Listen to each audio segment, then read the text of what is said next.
Hi everybody, welcome back to my channel.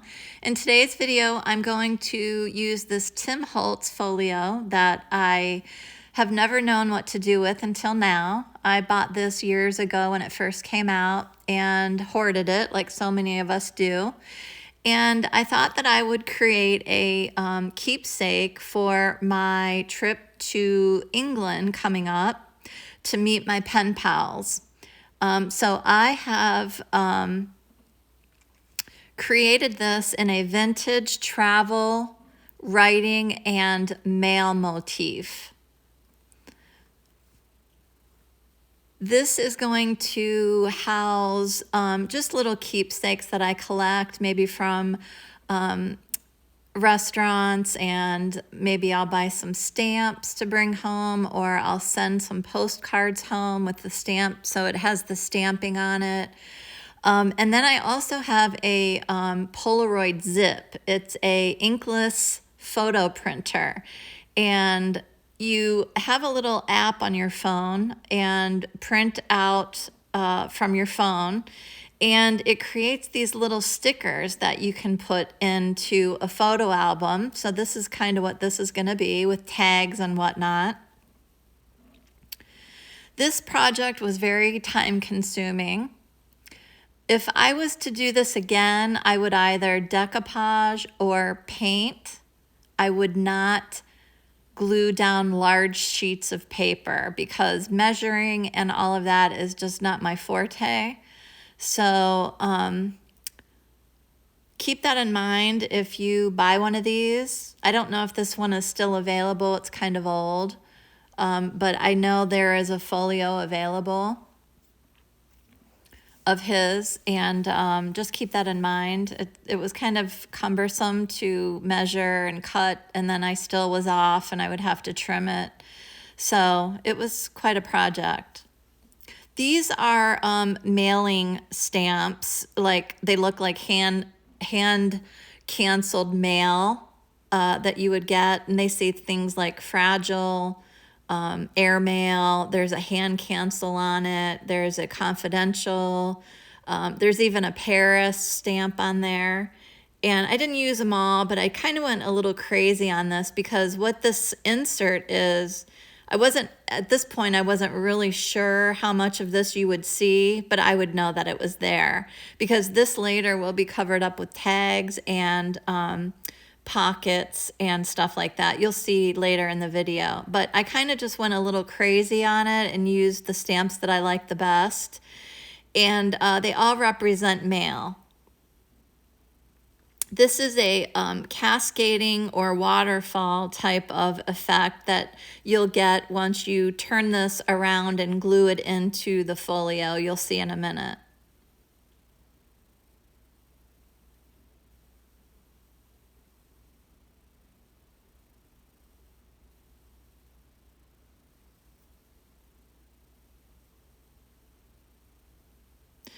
I'm going to be meeting my pen pal that I've had for a little over 3 years now, and I'm also going to be meeting the pen pal that I had in the 90s. So there's also a writing element to this and on some of the pages. You'll see letters with postmarks on it and things like that, scrapbooking paper that I had. And then there's also a Eiffel Tower on one of the scrapbook pages. I don't think we're going to get to France, but I had it, so I used it. I didn't have any paper with the British flag. I thought I did, but I didn't. So I may add some more things to this later. I did add quite a bit to this, tags and pockets and things like that, and I used some maps for my tags. I didn't have any old maps, so I used some atlas pages that I had, and I just chose places that I've lived and used those, and then I did some tags with matching scrapbook paper.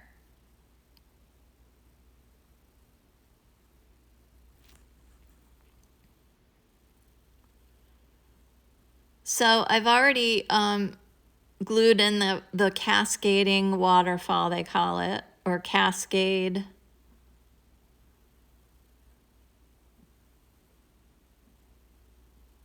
and that will hold my tags.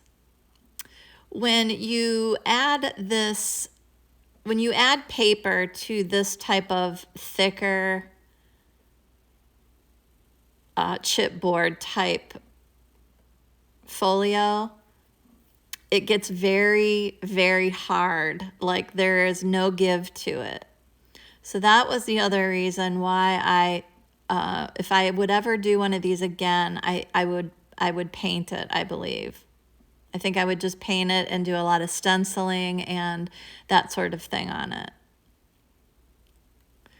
These are some ephemera that I had. One says travel moment, and there's a cellophane window that you can put a photo in there, and then I only glued the sides and the bottom, so there's also a pocket behind it.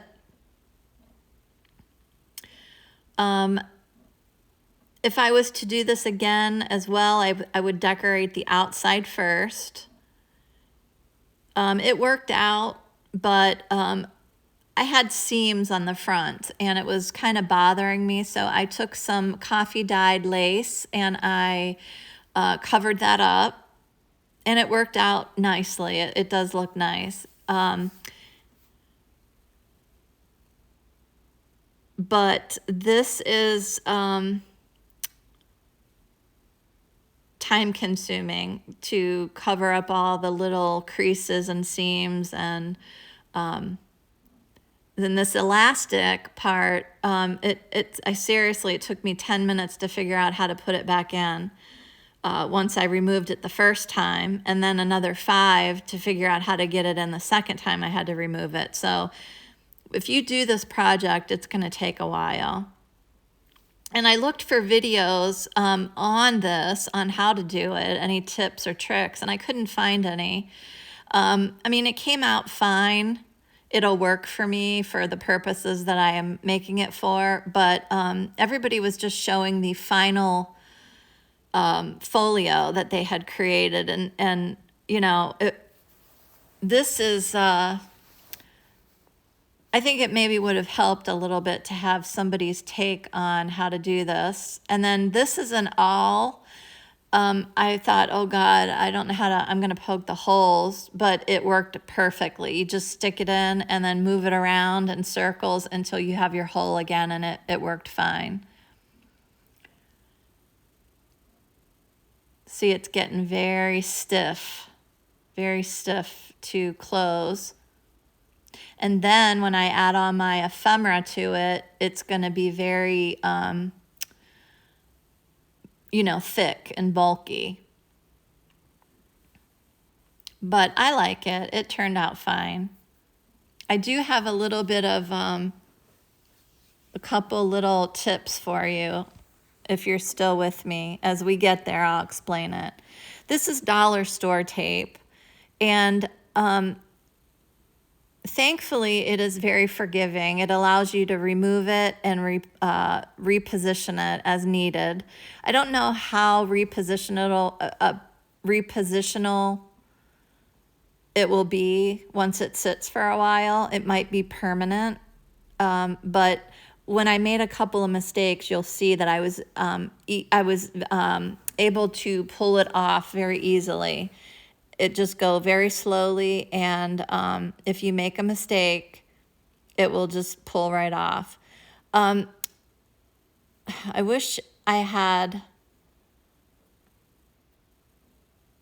a little bit more time to explain, but that lip right there, that first little cascade, you see right here where I'm doing that, I put tape on the back, and I really only needed it, I forget if I needed it on the front or the back, but I cut this off and I redo it. I re-ink it, and then let's see, what do? I just put it on the back, and that's all I needed. I didn't need to do the front because then I wasn't able to flip it. So when you start your cascade, you're going to do front and back, and then depending on how you want your pages to flip, you might have to do just back, or you might have to do just front. So the first tag, I did front and back. Then the second, I did just back. This, I did just front. So you're going to really have to play with this to know which way you need it to go. And sometimes even when I knew which way I wanted it to go, I ended up taping on the wrong side. So if you do this, this dollar store Crafter Square tape works perfectly for mistakes. You can remove it and you don't harm your scrapbook paper. So that's a little bit of a tip for you. And then I lost footage. I put this piece of lace cut coffee dyed paper in on my left, and I created a little pocket with a journal inside of a cello bag, or a vellum bag, vellum bag. This is where I mess up, and I actually I put my tape on the wrong side, and then I remove it and I put it the way it should be. See? And I'm going to put it in wrong. I'm missing footage of putting that lace cut paper in there. It's a journal page. I thought I had it on, and sometimes my phone gets hot from filming, even though I stop once in a while and restart. See, now my page doesn't want to flip very well, so I have to turn this around. And my phone will just shut off in the middle of filming. So I think it's because it gets hot. I'm getting a new phone soon, so hopefully that won't be an issue. But you'll see it in the flip through. It's just a little journal page with a faux stamp on it. So it's like a little area to keep notes on.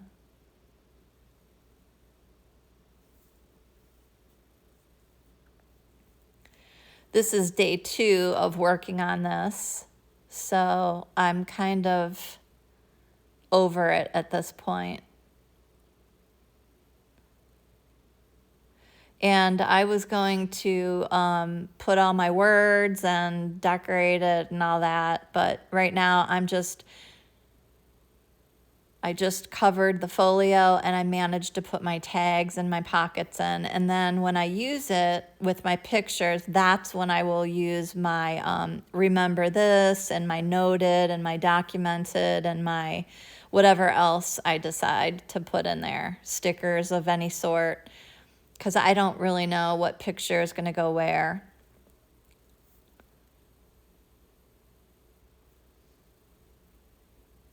This is a folder I made a while ago with just some ripped paper, and I wanted to put that in the back.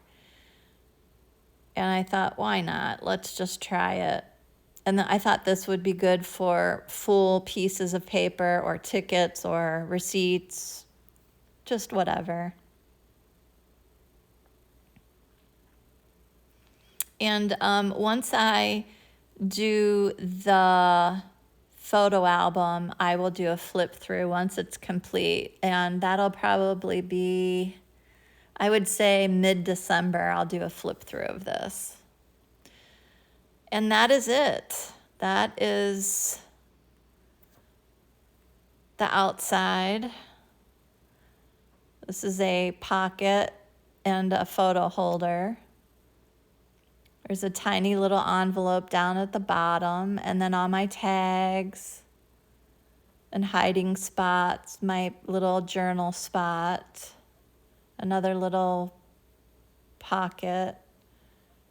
It's not perfect. I probably did some of it wrong. There's the little journal, the little envelope, another tag, and some folders. I probably didn't do it 100% correct, but I mean, what is correct? It's whatever you like.